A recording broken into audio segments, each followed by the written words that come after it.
What's up, everybody? I am reviewing SOPs of my subscribers again, and this is part of a video series. So if you haven't watched the previous video in the series, it will be linked in the video description, pinned comment, and somewhere over here. Go check that out first, then this video will make much more sense. Without further ado, let's get into this video.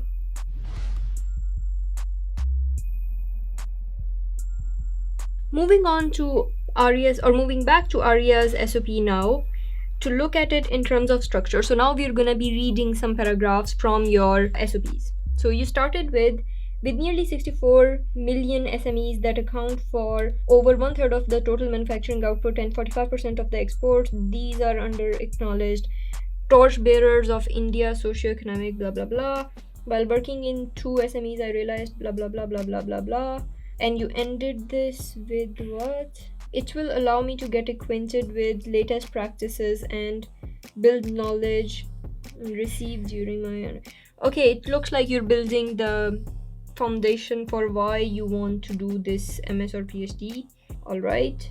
The classroom teaching, expert and supportive professors, project, internship, online courses, and even participation have enabled me to make the most out of my bachelor's education. Okay, so it seems like this paragraph is about what has enabled you to make the most out of your bachelor's education, which doesn't seem to be a major theme that you need to highlight. Your first sentence of every paragraph should highlight what the entire paragraph is going to be about. And it seems like this entire paragraph is going to be about what has enabled you to make the most out of your bachelor's education, which I'm not sure that's a good way to start your paragraph, if this paragraph really is about highlighting that. Because somewhere you have mentioned, I also learned basics of Lean Six Sigma method. So this is definitely not a good start for that. You ended the paragraph with, this project can work wonders for rural India in terms of cost as sunlight is in abundance. Concluding a paragraph with a strong statement, that is good, but this paragraph seems to have no relation whatsoever, no coherent theme. So you started with generally what your bachelor's is about, you ended it with a specific project that can help rural India. So this is not a good structure at all. No, this is bad. With an intention to gain holistic development, I got involved in extracurricular activities. Okay, so this paragraph now should be about your extracurricular activities. Helps you develop relations and network with professionals. Okay, that is good. President of blah blah blah. These things should be bold. President of cultural club.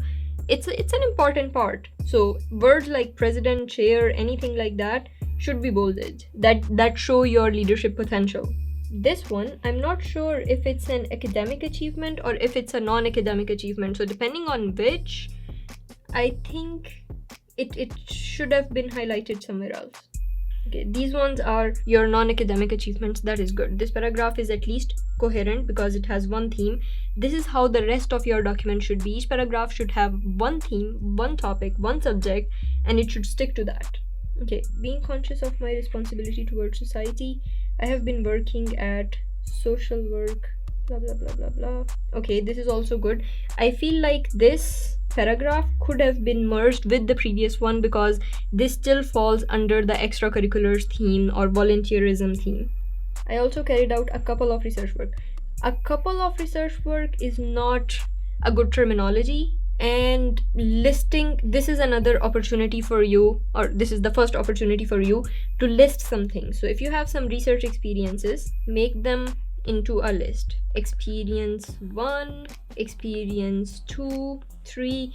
Maybe this is the title of the research paper you worked on, then what you did, and then maybe 1 or 2 line explanation of your work for that particular project. So you should maybe explain it in a listicle format. Better yet, use the citation format so that it is absolutely immediately clear if you're an author in some papers. Impact factor, this should be highlighted in bold. Journal name, again, use the citation format that the journal uses so that your publications are immediately clear. Online certifications, you don't need to mention them in your statement of purpose. All that stuff is related to your CV. These are your qualifications that, okay, you took this course, you took that, you studied this, you studied that, all of that goes onto your CV. Your SOP is an opportunity for you to convince why you're interested doing what you want to do. If it's a PhD that you want to do, this explains why you want to do it. And saying that I have this certification, that certification, that certification, it doesn't give a reason, it doesn't explain why you're interested in doing what you want to do. So this is not the right place for it. The certifications, they should go onto your CV.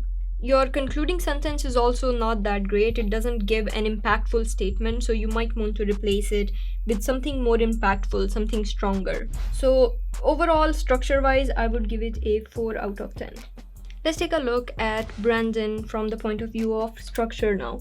With this letter, I would like to express my interest in studying at TUNF. Okay, that is good. Good start. I was born and raised in a small town in the Qatari coastal city called Al-Khor. It was a melting pot of different cultures and traditions. I had the privilege of attending one of the country's top blah blah blah blah blah.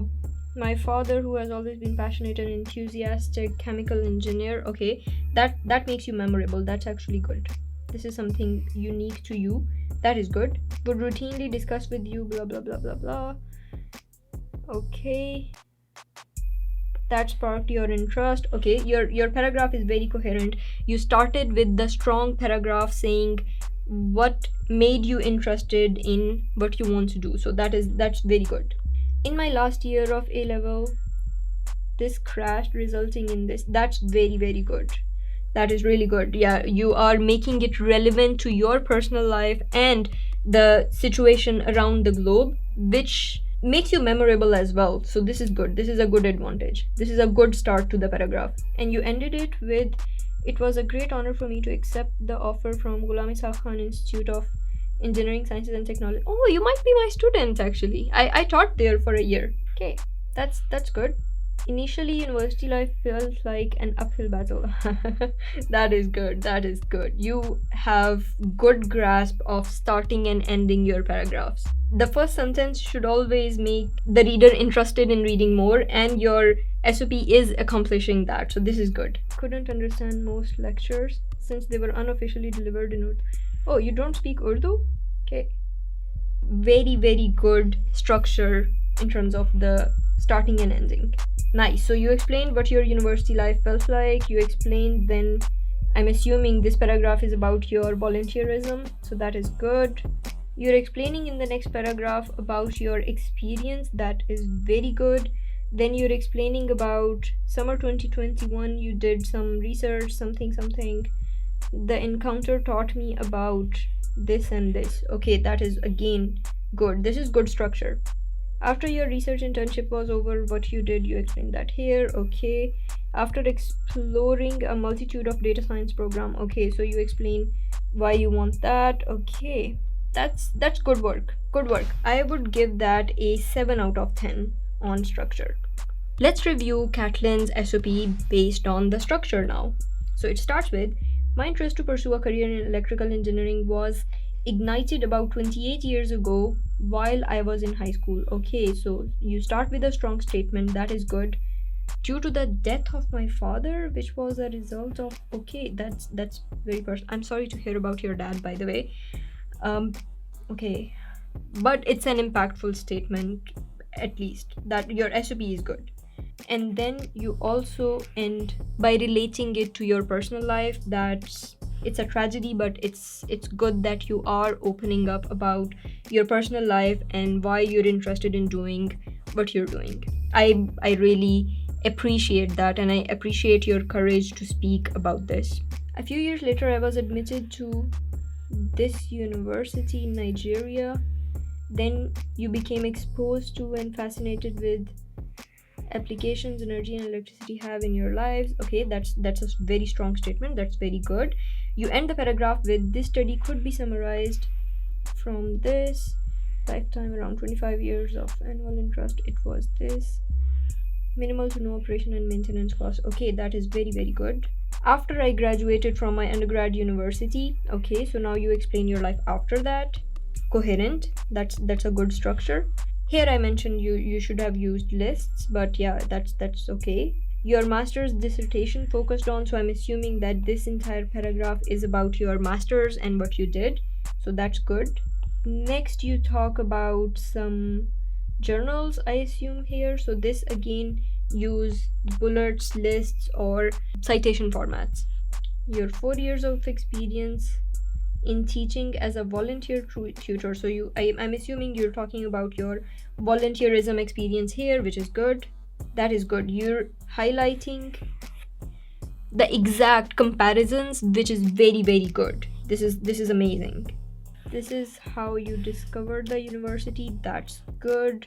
You have actually very good structure. I will give that a solid 8 out of 10 on structure. Generous, I'm giving you a 5 out of 10 based on the structure, mainly because one, there's not a lot to work with. The language is a bit off. You're starting your sentences with sentences like I am a master's program in project management, which absolutely makes no sense. There's not a lot of room to work with here. The ending is okay. Overall, I'm giving you a 5 out of 10 because it doesn't seem like a very coherent letter, or there doesn't seem to be a very clear division in your paragraphs.